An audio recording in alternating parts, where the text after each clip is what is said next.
Hello, everyone, and welcome back to Native Speakers Channel. I'm Sarah, and I'm so glad you're joining us today.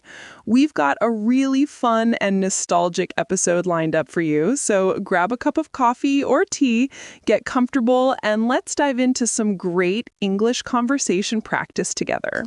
Thanks, Sarah. And hey, everyone, Johnny here. So today we're doing something a little different and definitely more personal. We're talking about our childhood secrets. Those little things we did as kids that maybe we weren't supposed to do, or those embarrassing moments we thought we'd take to our graves. Should be interesting. Oh boy, I have a feeling this is going to be good. I'm already getting nervous thinking about some of the things I'm about to share. But you know what? Childhood is such a fascinating time. We were all so innocent, yet so mischievous at the same time. Exactly. And I think everyone can relate to having those moments where you did something as a kid and you just hoped your parents would never find out. Some of mine, they still don't know about this to this day. Really? Well, I guess they might find out now if they're watching. Okay, so should we just jump right in? Do you want to go first? Sure, I'll start us off. So, one of my biggest childhood secrets was that I used to sneak downstairs in the middle of the night to watch TV. My parents had this strict rule that we couldn't watch television after 8 o'clock on school nights, which I thought was completely unfair at the time. Oh, I can already see where this is going. Yeah, so I discovered that if I waited until about midnight when I was sure my parents were asleep, I could tiptoe down the carpeted stairs, carefully avoiding the third step from the bottom because it creaked really loudly, and I could turn on the TV with the volume barely audible. That's actually pretty clever for a kid. What were you watching? Mostly late-night cartoons and sometimes these old black and white movies that would play on certain channels. I had no idea what was going on in most of those movies, but something was thrilling about watching them when I wasn't supposed to. I'd sit there right in front of the TV with the volume on like level 2. Did you ever get caught? Only once, and it was terrifying. My dad came downstairs to get a glass of water, and I heard his bedroom door open. I had maybe 5 seconds to turn off the TV and dive behind the couch. My heart was pounding so hard I thought he'd hear it. Oh no, did he see you? He walked right into the living room, got his water from the kitchen, and I'm just lying there behind the couch holding my breath. The TV was still warm, so if he'd touched it, I would have been busted. But thankfully, he just went back upstairs. I didn't attempt another midnight TV session for at least 2 weeks after that. That's hilarious. The warm TV would have definitely given you away. Okay, my turn. So one of my childhood secrets is a bit embarrassing, but here goes. I used to write love letters to my crush in 5th grade, but I never dared to give them to him. Oh, that's actually kind of sweet. Wait, it gets worse. I would write these elaborate letters, like full-page stories about how we would get married and have adventures together, really cringy stuff. And I would hide them in this shoebox under my bed, along with magazine cutouts and little doodles. Please tell me your parents never found this box. Oh, they did. Years later, my mom was cleaning out my room when I was in college, and she called me laughing hysterically. She read some of them to me over the phone, and I wanted to die of embarrassment. I was 20 years old, and I was still mortified about letters I'd written when I was 10. That's amazing. Did you ever tell the guy? Never. We went to the same high school, and I could barely look at him without blushing. He had absolutely no idea. To this day, he has no idea that I spent an entire year planning our fictional wedding. The funny thing about childhood crushes is how intense they feel at the time, right? Like world-endingly important. Absolutely. Everything feels so dramatic when you're a kid. Speaking of dramatic, did you ever fake being sick to stay home from school? Oh man, all the time. I had this whole routine down. I'd wake up and put the thermometer against the light bulb in my bedside lamp to make it show a higher temperature. No way. Did that actually work? For a while it did, until one time I left it there too long and the thermometer read like 107 degrees. My mom nearly had a heart attack and was about to rush me to the emergency room before I confess. Oh my gosh, Johnny. I know. I felt terrible about that one. After that, I had to get more creative. I'd complain about stomach aches because those were harder to disprove. I'd act all lethargic in the morning, groan a lot, that kind of thing. Why did you want to stay home so much? I actually liked school most of the time. Honestly, video games. I had discovered this RPG that I was obsessed with, and I couldn't stand being away from it for 8 hours. So I'd fake sick, and as soon as my parents left for work, I'd be up and playing. I'd make sure to look miserable again when they came home for lunch to check on me. That's some serious dedication to gaming. Did they ever catch on? My dad eventually noticed that I only seemed to get mysteriously ill on days when I hadn't finished my homework or when there was a test. He called me out on one evening, and I had to come clean. I was grounded for 2 weeks with no video games at all. Serves you right. Okay, I have another secret, and this one involves food. I was an extremely picky eater as a child, which drove my parents absolutely crazy. What kind of picky are we talking? Like, I would only eat plain pasta with butter, chicken nuggets, and peanut butter sandwiches. That was basically my entire diet from ages 6 to 10.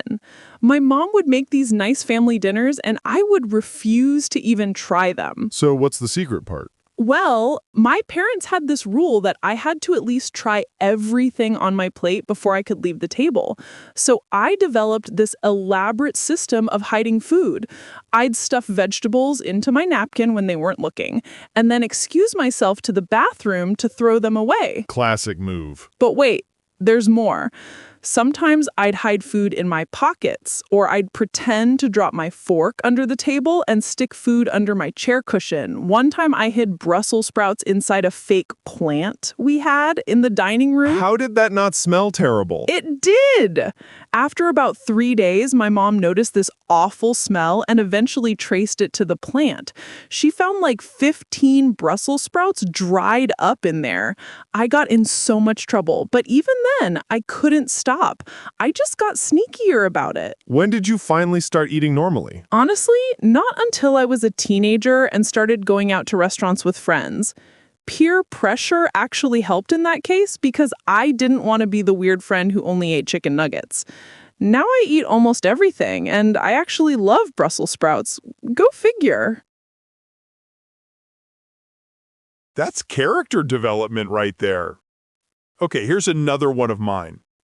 I used to read comic books during class by hiding them inside my textbooks. Oh, I think a lot of kids did that. Yeah, but I took it to an extreme level. I had this whole collection of superhero comics, and I'd bring a different one each day.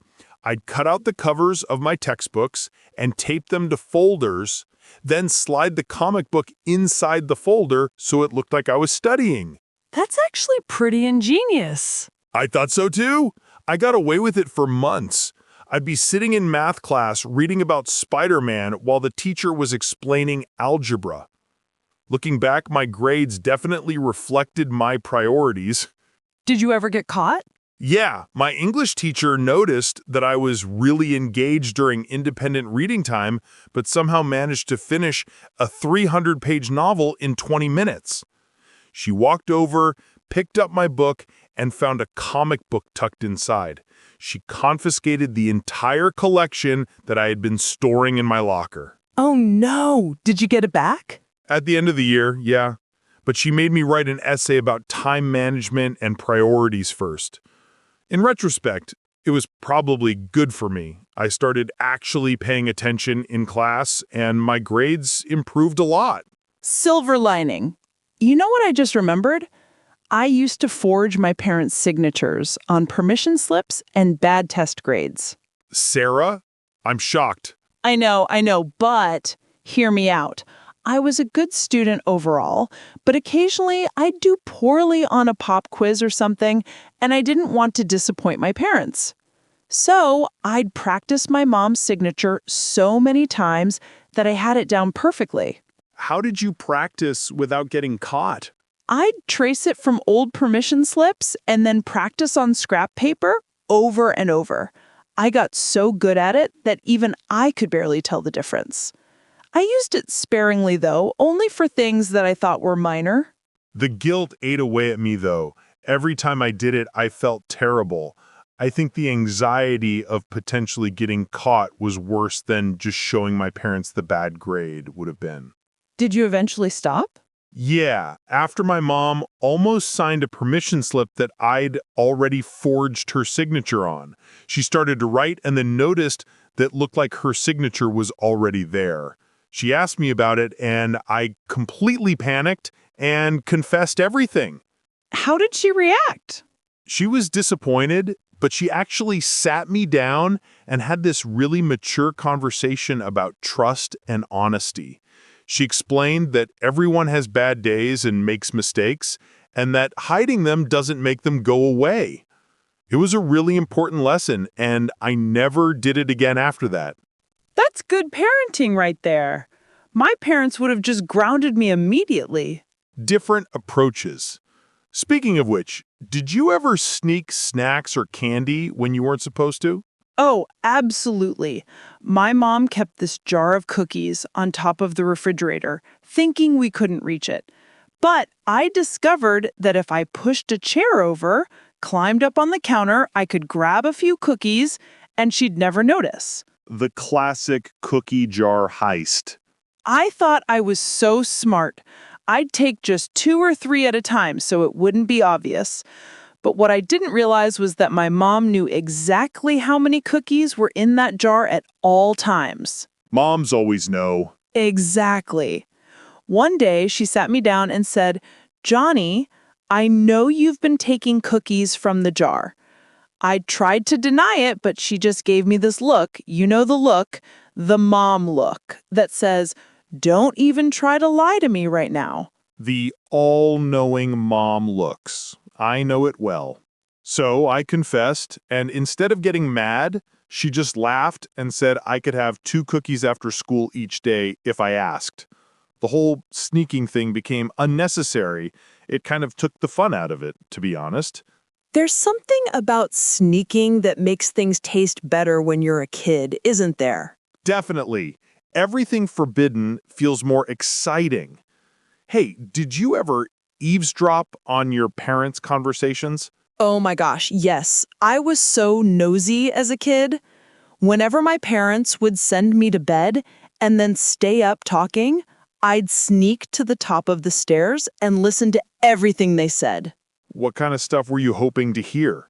I think I was looking for information about birthday presents or vacation plans, kid stuff. But sometimes I'd overhear them talking about bills or work problems, and I didn't understand any of it. I'd just sit there confused, wondering what a mortgage was. Did you ever hear anything you wished you hadn't? Actually, yes.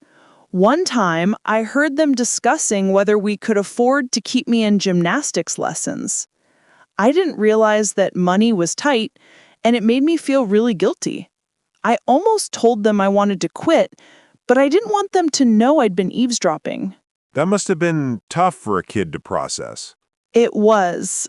I think it made me grow up a little faster in some ways. I became more aware that my parents were making sacrifices for me. On a lighter note, I also overheard them planning my surprise birthday party once, and I had to pretend to be surprised when it happened. Oh no. Were you a good actor? Terrible. I think they knew that I knew, but nobody said anything. We all just played along. Actually, that might be a secret they kept from me, pretending they didn't know that I'd found out. Childhood is full of these little mutual deceptions, isn't it? Everyone is pretending and hiding little things from each other. It really is. And you know what's funny? Most of these secrets seem so silly now, but they felt like the end of the world at the time.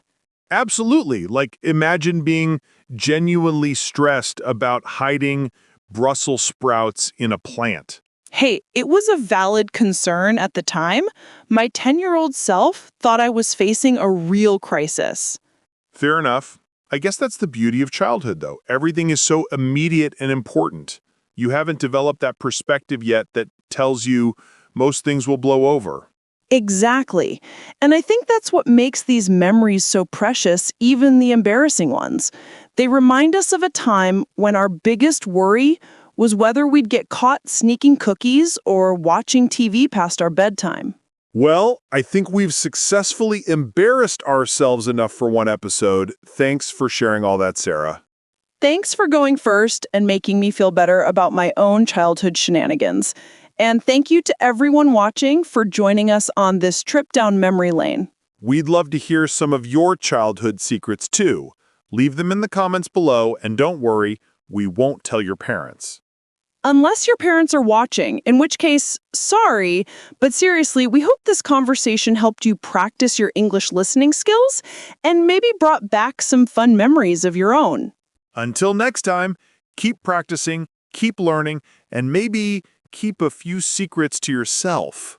See you in the next episode on Native Speakers Channel.